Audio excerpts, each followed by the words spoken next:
Murojok, Pacaran dari Balik Dinding. Novel karya Syukri Muhammad Syukri. Penampang jaring sudah bersih dari ikan, sekarang dia merapikan jaring. Timah pemberat berbentuk gelang dimasukkan ke sebatang galah bambu. Lalu, berulang kali jaring dicelup ke dalam air agar sisik ikan hanyut dan bau amis larut dalam air. Jaring ini harus dijemur, kata Adi. Kenapa? Tanyaku heran. Supaya bebas dari jamur, jelasnya.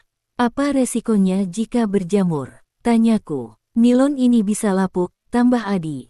Itu Tanjung Pedemon, teriakku gembira sambil menunjuk daratan yang menjorok ke danau. Masih jauh, tuh di ujung sana, tunjuk Adi ke arah timur. Perahu sedang memotong teluk une-une, kawasan berair biru, tenang tanpa ombak, dihiasi riak-riak kecil. Teluk ini terletak antara Ujung Baro dan Tanjung Pedemon. Di bawah tikungan patah, ada sepetak lahan landai berisi pohon berbuah, itulah tempat bernama Ujung Baro. Salah satu pohon favoritku di sana adalah lukuk, mangga liar yang rasa buahnya sangat asam. Cerita guru sejarah di sekolahku, ke dalam teluk itu pernah ditenggelamkan senjata serdadu Belanda. Tujuannya, supaya senjata itu tidak direbut oleh tentara Jepang. Semua peralatan perang Belanda dibuang dari Tanjor Nunguk, lalu tenggelam ke dasar teluk. Di sana ada bangkai mobil jeep, bom, senapan garan, pistol, granat dan amunisi. Serdadu Jepang tidak menemukan satu senjata pun ketika masuk ke Takengon, kata Pak Rahman, guru sejarah di SPG. Seram, begitulah sebutan orang untuk Tanjor Nunguk. Di pinggir tebing, ada batu yang menjorok ke danau, ketinggiannya 20 meter dari permukaan air. Itulah tempat yang dijadikan lokasi jumping zone, tempat uji nyali bagi penyuka tantangan dan olahraga ekstrim. Dari atas batu itu, orang melompat ke dalam danau. Mereka bermanuver, bersalto sebelum tubuhnya sampai ke permukaan air. Ada juga yang memutar badan berkali-kali, gaya spiral, gaya tegak lurus, gaya tombak, dan ada pula yang jatuh terlentang. Hanya lelaki bernyali yang berani melompat dari sana. Aku dan kawan-kawan sekelas pernah taruhan, uji nyali di sana. Hadiahnya bukan benda, tetapi gengsi. Siapa berani melompat dari tebing tertinggi diberi gelar rawan alias jantan. Penakut akan dibuli dengan panggilan banan alias betina.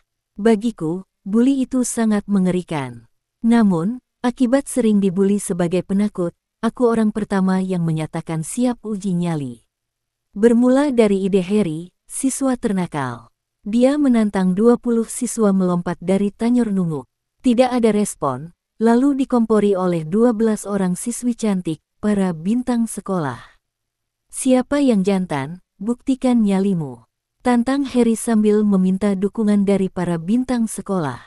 Kalau siswa takut, nih pakai rok kami, kata Dewi, siswi asal Biren sambil memegang roknya. Jangan, resikonya tinggi, kata Adi mengingatkan. Lelaki penakut, ahoy wiu, teriak para siswi serempak. Siapa yang takut, itu kecil, jawabku sambil maju ke depan kelas. Ayo kalau berani, ajak Dewi. Yuk, jawabku bergegas melangkah keluar kelas. Tepat pukul 10 waktu Indonesia Barat, kami sudah berada di Tanjor Nunguk, lokasi uji nyali. Jaraknya dari sekolah tidak jauh, sekitar 2 kilometer. Dari tebing yang menjorok ke danau, ku coba melongok ke permukaan danau, memastikan ketinggiannya. Serumpun eceng gondok yang mengapung-apung di sana hanya seukuran ampung-ampung pulau, tumbuhan air bernama apu-apu. Muncul rasa takut, bulu kudukku bergidik. Teman-teman sekelas sudah bertelanjang dada, yang tersisa hanya katok, celana pendek dari kain belacu. Mereka berbaris seperti calon prajurit yang sedang ikut tes kesehatan. Hanya aku sendiri yang belum membuka pakaian, masih ragu-ragu. Daripada dibuli sebagai banan, bisik hatiku, segera kubuka pakaian.